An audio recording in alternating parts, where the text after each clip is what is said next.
11টার বেশি বাজে। আমার স্নান টান কমপ্লিট হলো, ঠাকুরের পায়ে ফুল দিয়ে দিলাম। সকাল থেকে না আজকে কিছুই ভালো লাগছিল না, প্রচুর আলসি আলসি লাগছে, খালি ঘুম পাচ্ছে। কাজ থাকলে মনে হয় কি কাজ উঠে গেলে কত কিছু করব, ঘরের কাজ করব, এটা করব ওইটা করব, কিন্তু হয় না। কাজ থাকলেই মনে হয় আমার কাজগুলো ঠিকঠাক টাইমে হয়।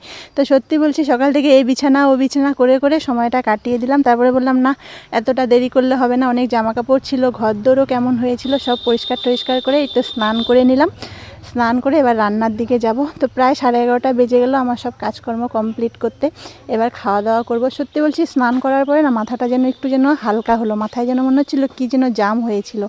আর এই যে আমাদের অসময়ের আম গাছে আমের মুকুল চলে এসেছে, সব আম শেষ হবে তখন এই গাছে মুকুল হবে। তো মুকুল তো এসেছে, জানি না এবছর আমগুলো কেমন হবে। আগের বছর আমগুলো না খুব ছোট ছোট হয়েছিল।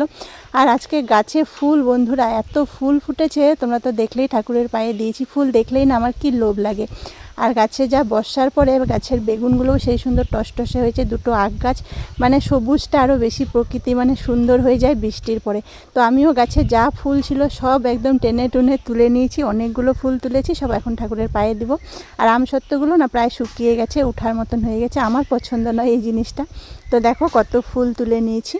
তারপরে তো ছাদে চলে যাব, এবার জামা কাপড়গুলো ছাদে মেলে দিয়ে আসবো। আর যেহেতু যাব, তো আমাদের জামা কাপড় নিয়ে যাওয়ার ব্যাগটাও একটু ময়লা হয়েছিল, সেটাকেও একটু ধুয়ে মানে একটু গায়ের উপরটা পরিষ্কার করে ছাদে মেলে দিয়ে এসেছি। তো চলো ছাদে যাই, জামা কাপড়গুলো শুকোতে দিই, আর ব্যাগটাও দেখি শুকোলো কি না।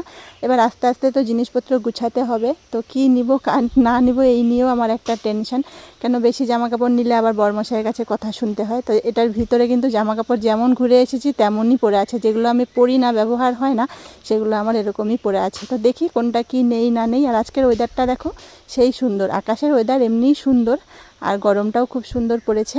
আর এই যে পেয়ারা গাছে শুরু হয়ে গেছে, পেয়ারার একদম ছোটো ছোটো পেয়ারা হয়ে গেছে। বর্ষার সময় পেয়ারাটা হয়, আর এই পেয়ারাও কিন্তু প্রচুর হয় আমাদের এই গাছটায়। থাকে না, বানরের জন্য কিছুই থাকে না, সবই খেয়ে নেয়।